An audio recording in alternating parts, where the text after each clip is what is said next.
And hello and welcome back to the Idea Lab at our fabulous materials library here at Ithra as part of the Finding Beauty programme with the Young Global Leaders Voices.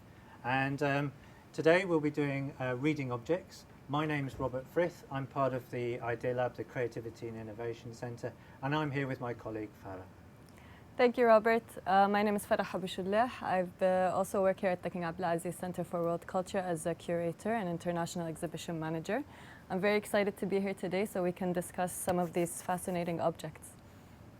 So yeah, you can see some intriguing things up on the table. So this session actually really kind of grew out of one of the most famous objects in the world that comes from Japan, and I'll just show it on the screen here. This is actually the Kaisamon Oedo tea bowl. It's one of the most priceless tea bowls in Japan, and it was but it's not from Japan. It was made in South Korea. It's an object that would have been just a normal food bowl, and we don't know who made it. They would have made probably thousands of these types of bowls in their lifetime, and it was made in the 16th century. But this bowl itself was picked out by tea collectors, the tea masters of Japan, and basically pretty much put on a pedestal and said the qualities of this tea bowl are beauty, the essence of beauty. Because why? It's so rough and ready. There was actually a very famous Japanese philosopher from the turn of the 20th century who described this, and I'm going to read this out, who when they first saw this tea bowl, he said, "When I saw it, my heart fell. A good tea bowl, yes, but how ordinary. So simple, no more ordinary thing could be imagined. There is not a trace or ornament, not a trace of calculation. It's just a Korean food bowl, a bowl, moreover, that a poor man would use every day, commonest crockery." So that's beautiful. What it was. So simple. So simple, but you know, what's the equivalent today? Maybe a bowl from IKEA or the paper cup from Starbucks. Something that was pretty much ultimately disposable, was every day that you'd see around you.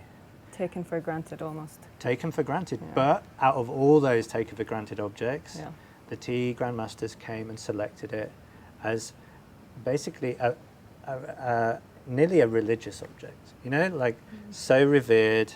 And then, so why is it revered? What are the qualities around this? And I think this is what we're going to try and do in today's session, is through the objects we've got here, is to explore them, understand them, really find out what the value of these objects are in terms of themselves, to the people that have owned them, selected them, picked them off the shelf, and then what the value they are to the wider society through the materials they are, how they were made, and maybe what they're used for in everyday life.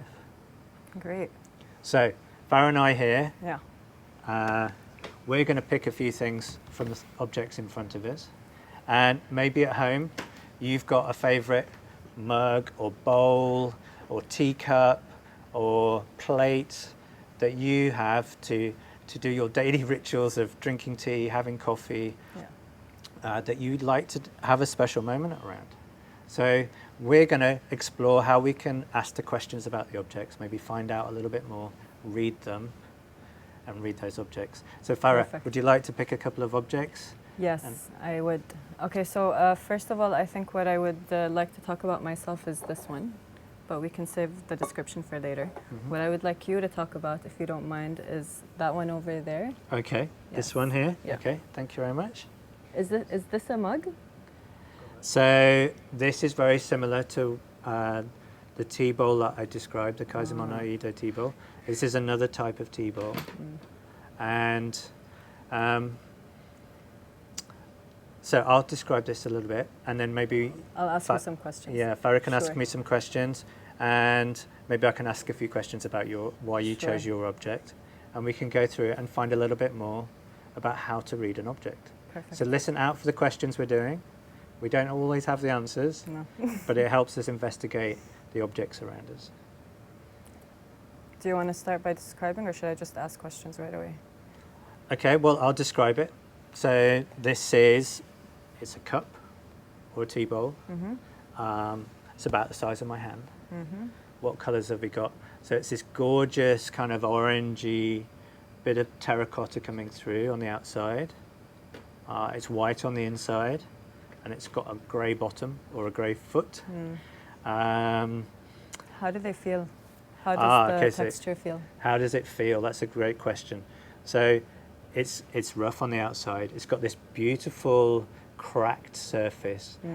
What's it like? It's a bit what I imagine an elephant is after having a mud bath. You know, when you see them rolling around and then it's cracked in the sun. So it's baked. Wow. But then on the inside it's lovely and smooth. It's sort of a matte, glassy finish. Almost new. Almost new. From the inside. But it's a little bit grey. You can see a few speckles, a few bits of that orange coming through. And then on the bottom, it's really rough. Yeah, you can see the clay and it's... For durability, probably. It could be, maybe. And you can see like there's some tools, there's some cuts here. Yeah. So it's not finished and it's not smooth and like a nice teacup. Yeah. It's like, that's how it feels. How does it feel in your hand? Do you feel like it's the weight of it? How's the weight? Good question. How much does it weigh? You know, how does it feel? Is it top heavy? So let's put it down. It sits pretty well, and it's a good weight. You know, it feels like you want to hold it around. You want to walk with it. Yeah, it's going to keep your tea nice and warm. It's going to keep your hands very nice. Like it's going to warm them just about right. You know, you can cuddle this bowl for a long time without, you know, needing a handle. Yeah. Because you can have your hot water in there and it can still fit well. But there's one thing I've noticed on this tea bowl is there's a signature on it. So we know who made this. So we know the artist wants us to know who they are. Okay. They want to know that an individual made this bowl, and they want us to know who they are and to be remembered that they made this object. So unlike the Kaisermann OED tea bowl, who we don't know who made it, this we definitely should know who it is, or we can find out who they are. And they want to be known for making this object. So do you think that means that only a handful of these were made, or does that mean... So yeah, is it one of many? Yeah. Can I get a replacement? What do you think, Farah? It looks unique to me, honestly. I feel like I wouldn't see this in many places. But what do you think? So I think, wow, to repeat this... It would be hard.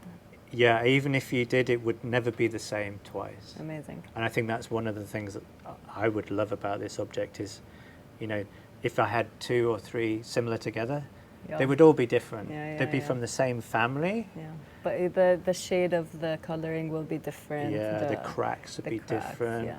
Maybe the curve would be slightly different. Beautiful. And one thing I love about this is, I don't know if you can see inside, is all the rings. So this would have been thrown on a wheel, and so this is where the fingers of that maker would have been. Molded it. Yeah, to bring up the sides of the bowl. So if I trace my finger there, that's where he would have traced his finger. You can sit there and imagine yourself in the maker's place. Yeah. How it felt to build it, to create it. Yeah, beautiful. So Farah, what object did you choose? I have another question. Oh, you have another question. Okay. All right, I'm trying to move on to What does this trigger for you? Does it prompt anything? Does it make you? What does it make you feel? So I really, when I first saw this object, so why did I choose it? You know, and I think that was, I saw this object. I only saw it as a picture. Okay. And so my life with this object was first being intrigued visually by it. And I think this is how we first see objects, right? Yeah. As you see them visually. Yeah. And then you get a chance to hold them. Yeah. And that completely changed. The whole narrative. The whole narrative and the whole relationship I have with it. Yeah. And then I got to use it. You know, and I got to put tea in it and hold it and feel it warm and change temperature. Oh. You know, so there's a relationship growing between me and this object. Exactly. And then the rituals and the life that we lead together. Yeah. Do you use this often? Or is it more to look at? It is more to look at. It's more to look at. Okay. But I do use it because it has to be used. Yeah. For me, it's a functional. It was made to be functional. Yeah. So you have to give it. It would be a loss. Yeah. Yeah, it would be a loss. Disrespecting the object if you don't use it the way, somewhat use it the way it was meant to. That's a great description. I would be disrespecting it, right? So Farah, how about? Okay. I've got to get a bit of a clue who might own this. You think so? Yeah. What gave it away? Is it maybe my name on it? Yeah. So how did you come about this object? And okay, so the story behind this object is that this was a gift that I got from my mother when I was 10 years old. And it was very meaningful to me because as a young child, I was very close in age to my siblings. So whatever I got, my siblings got.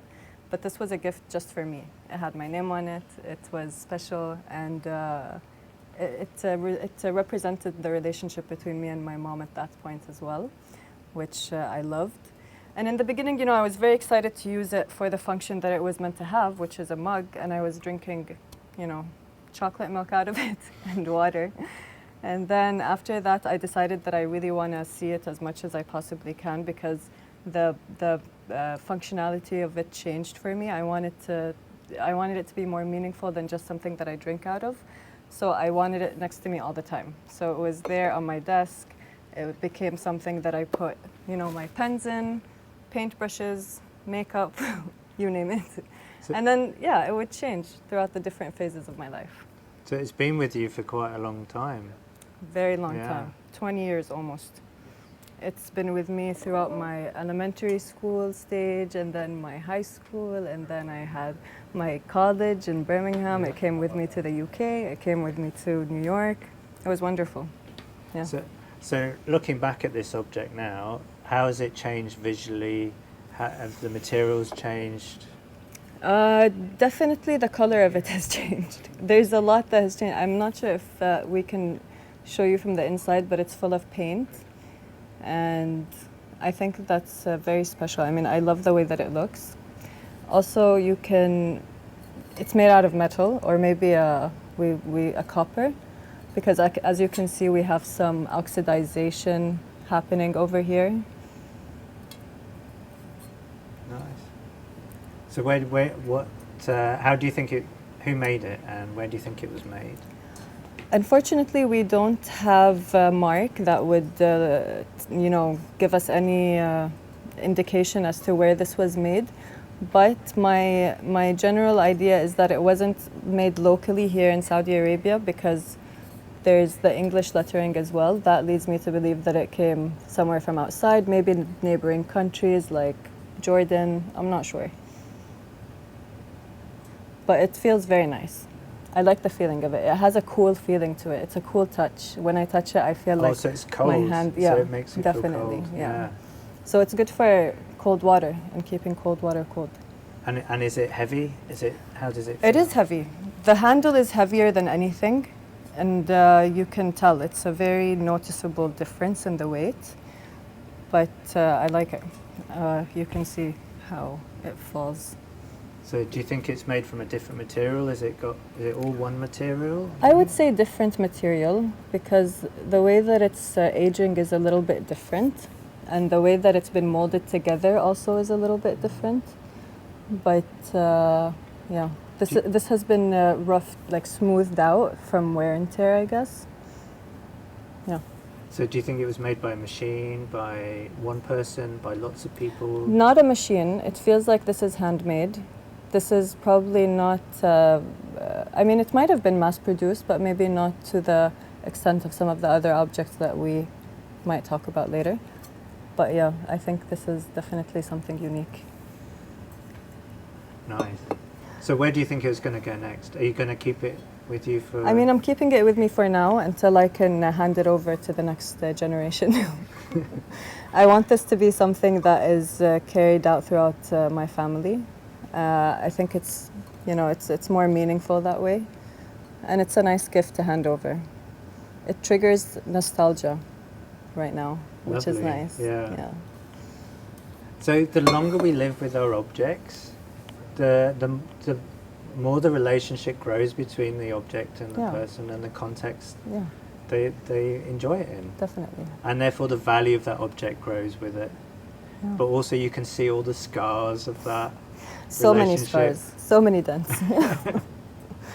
And that can trigger memories, but it's also that proven shared life between you and the object. Yeah.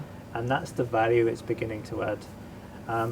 I think this is really important as you begin to look at different objects, is to add them into that value system. You know, so how is it to me? Yeah. What does it mean to my life, Yeah. to the world I live around me? And then maybe what's the life of that object beyond me? Where is it going to go next? True. You know, before this session, I hadn't looked at this in maybe a few months. I thought I lost it. It was very upsetting when I thought I lost it. It just shows you that you take for granted things around you that you should not. I think that is a great question to ask, isn't it? Yeah. It wasn't one we had on the list, but what would the world be like if that object wasn't there?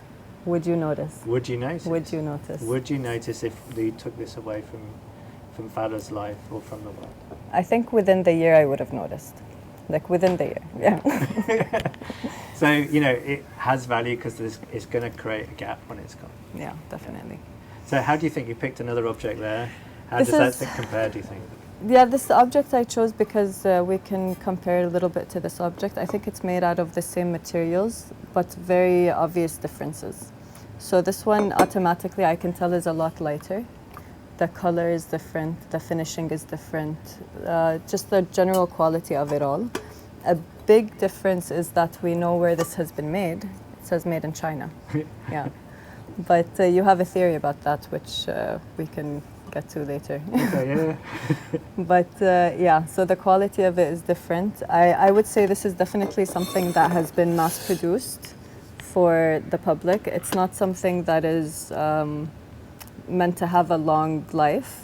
I think it's something that, you know, the life cycle of this is a little bit shorter. What do you notice? So I think, yeah, there's obviously a very different object. I think for me, I love the color. Visually first, it's really striking.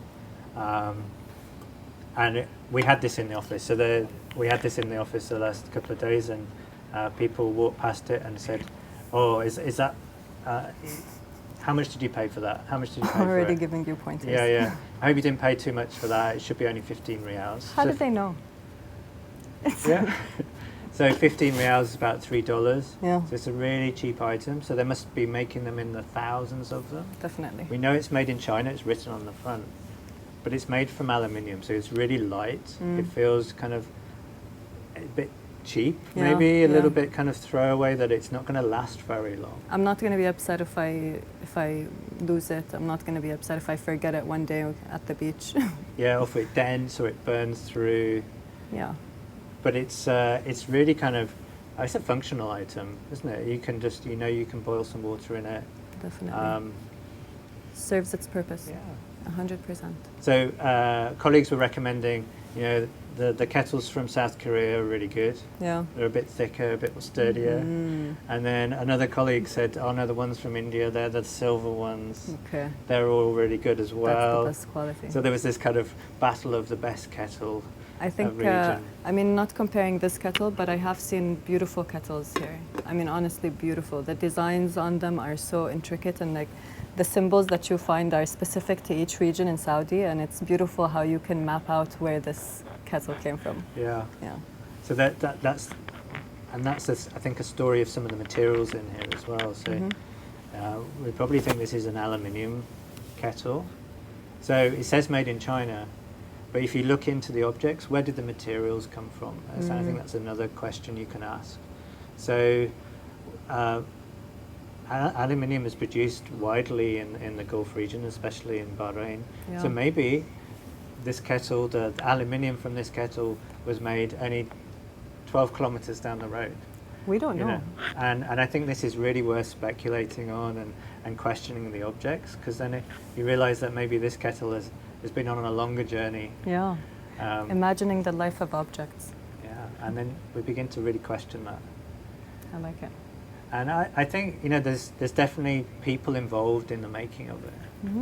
So like you say, maybe it's made by a machine, but then people maybe put the handle on. Yeah. They put the top on the. This is a one-person job, do you think? Or is it more than one person? That, is it on a whole production line? Yeah. You know, is Yeah. there lots of different people Exactly. putting different bits on? So how do you think you would use it? For me, to drink tea out of and to heat up milk. Okay, so in what context would you use a kettle like that? I would say group gatherings before coronavirus times, but it would be gatherings, going to the desert, going to the beach.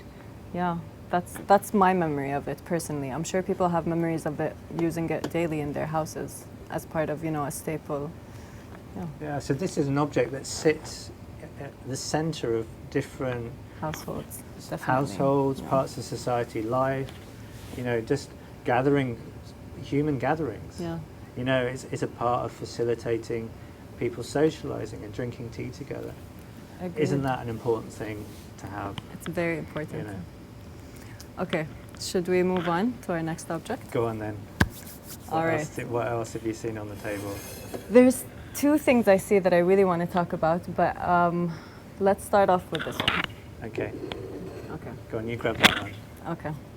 All right, so we've asked quite a few questions now about the objects that we've brought along.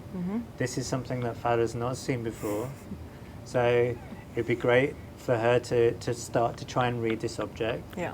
to go through some of the questions we've just gone through, maybe Right. try and describe the object. Okay, so the first thing that comes to mind when I see this is that it's a very unique piece. It's definitely something that is not mass-produced. And you're just going to give me yes or no. You're not going to tell me the story behind this? No? Okay. So this is not mass-produced. I think it was handmade. It was a lot of love has been put into this, I can tell, because I can see the mold has changed so many times, I think. The bird on this is a blackbird. Blackbird. Yeah, so this is a blackbird because it's got the yellow beak and the yellow feet. Ah, right. I thought this was a crow before, right? Yeah. Beautiful. So many colors. I think maybe a child made this. That's what I would imagine. A child who made this. The setting would have been, you know, maybe a art class or a family activity. Am I? So do you think there'll be many other ones? Definitely not. No? This is one of a kind. One of a kind. Yeah, one of a kind. So there's not a whole menagerie of No. other animals out there. No. A big dinner service, a jug. I mean, a that plate, would be a very bowl. nice. It would be very nice to have a whole table set of these, but I don't imagine that's the case. So some of the objects that we come across, we don't know the full background and story behind them, No. and we just come across them. So learning how to question the object is really important, because we won't be given all the box that it comes in, the story behind it, but we will be able to start to read it through asking questions. So by analysing the materials, the scale, imagining how it's going to be used in the world and who we use it, and maybe who made it. I mean, for me, this triggers a drawing class as a child. What does it trigger for you? Yeah, I think it triggers Roald Dahl. Okay. Okay, so he's an author of children's books, but so yeah, very much like, I feel like there's a whole backstory to the Really? crow. You know that. I'm yeah, sure there is. there's probably some sort of kids like, you know, going on a journey with Yeah. the crow, some Yeah. sort of story behind it. But I don't know. You know, this is what's just provoking from You know, the it would be plate. very interesting to test out people's creativity given just one image of something and no context. Yeah, and then build this whole story around it. Yeah. And that's what we're doing. We're building the story Very of nice. each of these objects, Yeah. their lives, and where they fit in the world. So we're doing the whole, designing the whole stage around them, plus the actors that play with them, Good. and what they play in the world. Okay. Let's talk about our last object. Okay, all right. I mean, I hope everyone's on the same page as I am because this is the object that I would like to ask Okay, about. let me Yeah. grab this one. Okay, so this one, What is it? That is a really good question. I have no idea what it is. So we don't know what it is. So where do we start? Okay. So, okay, I'm going to just describe the materials, right? Okay. So, okay, again, this is like a ceramics, but then it's got these really industrial bolts through it, and what are And these? they haven't been. Some little washers. There's no wear and tear too much. Like it's not really worn out. No, so I the can't really bolts. see the holes. I don't think have been used. No. But it looks right. So visually, it looks quite industrial. They look like industrial fittings, and we've got proper machine bolts Yeah. here and caps. Yeah. But again, it's And it's ceramic, right? it looks like it's something that you can play around with. Like the bolts can move in different. Yeah. So this is the thing that happens. You pick it up and it's moving, and it's making this really. And in the beginning, you worry, am I using it wrong? Yeah, and it's kind of Supposed to do grinding. that? I'll try and get the sound effect. You can hear it. I Yeah, can hear that's a bit There it is. unnerving actually. And Yeah. when you put it down, it's sort of a bit wobbly. Yeah. So it's wobbly and it's movable. Very but, fragile. Yeah. but I'm interacting with it, right? Yeah. It makes me want to either try and put it back together or put it in a way that. Definitely triggers curiosity. So let's look a bit closer then. That's a really. So I'm going to look a bit closer, and actually, now I look a bit closer. There's a mark on here. Oh, there is. So there's a little stamp. So that means, right, somebody, Okay. again, they want to know who made Wants this, us to right? know. Yeah. So is it a company? Does it have an industrial use? Are they the latest kind of fitting and washer for an industrial application? Interesting. Or maybe it's an artist? I think it's an artist. Yeah, I think, I can't see a function for this, but I'm certainly enjoying experiencing it. Yeah. And I think the qualities of it, between it feeling looking really robust to sounding The sound delicate, is very nice. and that's really unnerving. It's almost like the screeching of the blackboard. Yeah. I don't want that. You don't want people to go, oh, yeah. And I think, some of the things have different values to this because, again, this is the first kind of experience is visual, and then you get closer and closer till you pick it up until you use all the senses. It's beautiful. And you think, well, what's the future? I actually kind of think I want to change some of the bolts around Yeah. and see how it might work in a different configuration. Is that what the artist wanted me to do? I think so. Yeah? Yeah. Or they wouldn't have left them for you there, Yeah. right? And I think that's it opens lots of questions. And really kind of searching into this is, begin to find the beauty in it. Where is this? I don't want to say made, but where did you buy it? Or where did you find it? So this I found in northern England, Okay. and the maker actually, he makes things that wobble. Really? So this isn't one of his main pieces. There are nicer pieces that wobble. He makes lots of things that wobble, Okay, I like that. but out of ceramics. And this is actually something that is maybe what you would class as a second or not finished. Ah, okay. I mean, doesn't that make it more beautiful in some ways? Yeah, Yeah, for me it does. definitely. Because it goes back to that idea of that first Yeah, purpose. tea bowl. Yeah. It's sort of like, Uh, it's not full of ego. dime a dozen. Yeah, and it's not full of intention and I'm expressing. It's No. like, it's open to explore and interpret and to Very ask nice. questions on. That's very nice. Okay. So I think through this questioning, Yeah. we're really beginning to find the value. And I think going back to the subject of today, Yeah. we're finding the beauty of all these objects. Definitely. Um, I hope everyone agrees and finds beauty in these sort of things, It's very important. yeah, so we've picked some objects out that we can handle on the table, right? Yeah. So some of them are art objects, some of them are craft makers, some of them are industrial, Some of them are gifts. Some of them are completely ambiguous, and we don't know who made them, why they were made. But I feel closer to the objects already. Exactly, and we just spent half an hour questioning them, trying to read them, trying to get their stories out. Now, take that to the wider world. You know, look at the things that are in your life, in your house. Everything around you. Yeah, and try and ask the questions around you, what the values are, which are the ones that are going to be with you for many years to come, which ones have already had a long life with you already, which ones are just fleeting, and what are that relationships that you have with those objects. And then you can really sort of value how objects come into your life and where they sit. I agree. And it also helps you prioritize what you should keep and what you should not keep. Exactly. Yeah. You know, you can say, well, actually, I don't need these things in my life, because really the value of them emotionally, financially, materiality are quite low. And the story of them, of me and that object, there's it no ain't real going relationship. Okay, so we're coming to the end of our time, and thank you, Farah. This was a lot of fun. It was good, really good to explore, and I really hope you guys explore at home and see objects and read objects in new ways. So I really recommend you go to stay online, stay to our final session with Dr. Melissa Valley, who we're taking through art therapy in our Children's Museum here at Ithra.